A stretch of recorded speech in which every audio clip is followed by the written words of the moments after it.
Hi, and welcome back to Inside School Psych. Today, I want to share with you 5 different workplaces that I had prior to becoming a school psychologist, and it definitely helped me to not only get through my first year, but also to work with children, build that rapport with children, and as well as with parents and staff members. So, my first job was at a learning center, and this was when I was in high school, and I actually wanted to go into the automobile industry, become an auto technician, but I ended up landing a job here at a learning center, and started working with kids from kindergarten through 12th grade, and it was an educational setting. It was fun, and they actually won me over into working with children. So that was my first job in the realm of education, and it was so fun. I had a great time. It was such a fun experience to work with the little kids, and then we would have like teen time, and then we would have like Friday night movies. It was just like a fun learning center for kids, and I loved it. So yeah, they won my heart into the educational field.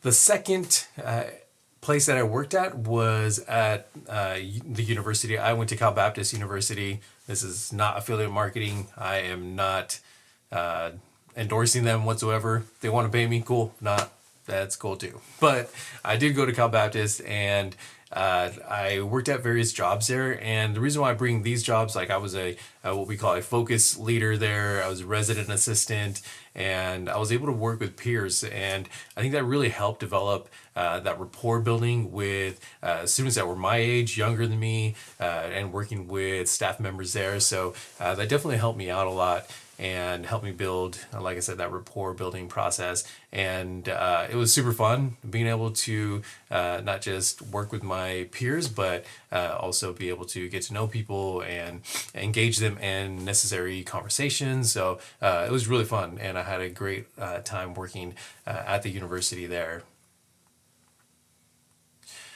Once I graduated from my undergrad program, I ended up working at a group home, and this was such a great opportunity for me. One, I didn't know there was different levels of group homes. I was in a more intense level, and the kids there were definitely in need of mental health services. They had IEPs, predominantly under the emotionally disturbed eligibility. So it was a definitely learning experience for me, and I had a great time engaging with the kids and like learning and playing with them, hanging out with them, trying to build that rapport with middle school and high schoolers. And to top it off, I was able to learn how to cook and feed them their meals. And I hope I did a great job. I rarely had leftovers, so maybe that's a good indication. But something that I learned to do was meatloaf, which I thought it was pretty good. And now I really enjoy meatloaf. So if you like meatloaf, let me know if you enjoy the meatloaf. I didn't know I was going to become a school psychologist at that point, but it was definitely a learning opportunity for me. And now looking back, I understand a lot more of what the children were going through, their services, and what it means to be at a group home. So I definitely have learned a lot. So looking back at working at a group home was just a great opportunity.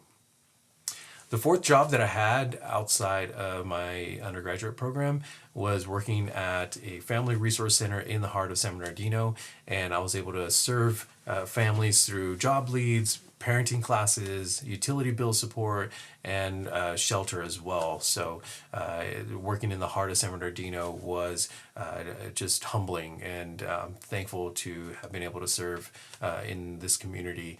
And the parenting classes that I did, they were very basic ways of working with children. At the time, I didn't have any children, so that was kind of like a red flag for some parents.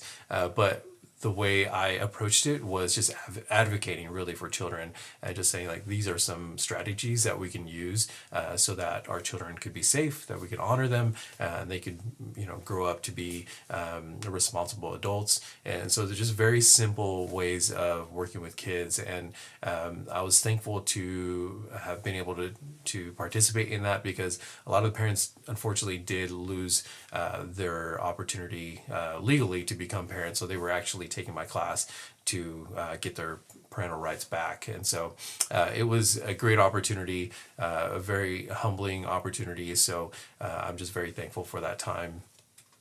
The fifth job that I had before becoming a school psychologist was working at an early Head Start and preschool center. And I was able to land the job as the disability specialist there. And so that opened up the whole realm for special education to me. So I learned a lot about IDEA. I learned a lot about regional center, working along regional center, and what IEPs were and what they did for children, especially kids that from 3 years old and forward. So that was a great opportunity for me to develop skills to work with staff members, work with admin people, work with families, and also too, I was using the Michigan assessment. So if you know about the Michigan assessment, let me know in the comments if you've done it. It's an old assessment, but I really enjoyed using it just to measure where kids were at developmentally. Now, for the early Head Start program that I was working at, it was from 0 to 3 years old. So I was using the Michigan assessment for these young kiddos, and I just had a blast, like sitting down, playing all these toys and to figure out a standard score of where they were developmentally. And so for me at the time, I didn't know anything about school psychology, but I was performing assessments and I had a great time doing it, building the puzzle, finding out where children were at developmentally, and then what we did with that. And so typically we would then get the information of the Michigan assessment and then talk to regional center about it, or talk to IEHP about it. And so that was such a learning process for me and such a growth process for me too. So I remember going to a workplace, and I was considering going into the school counseling field or the school psychology field. And, all this was just new to me. So, I kept hearing school psychology, and so I, finally did a little bit of research, and I realized I'm doing very similar things right now, and I really enjoy it. So the Michigan assessment for early Head Start just opened the doors for me enjoying the identification of strengths and weaknesses, and then what do we do with them once we have all that data. So those are 5 different jobs that I had before becoming a school psychologist, and I hope that helps in giving you perspective of what kind of jobs you can land now as you're in grad school or considering this field, and it definitely helped me out. So I hope this helps you. Alrighty, take care.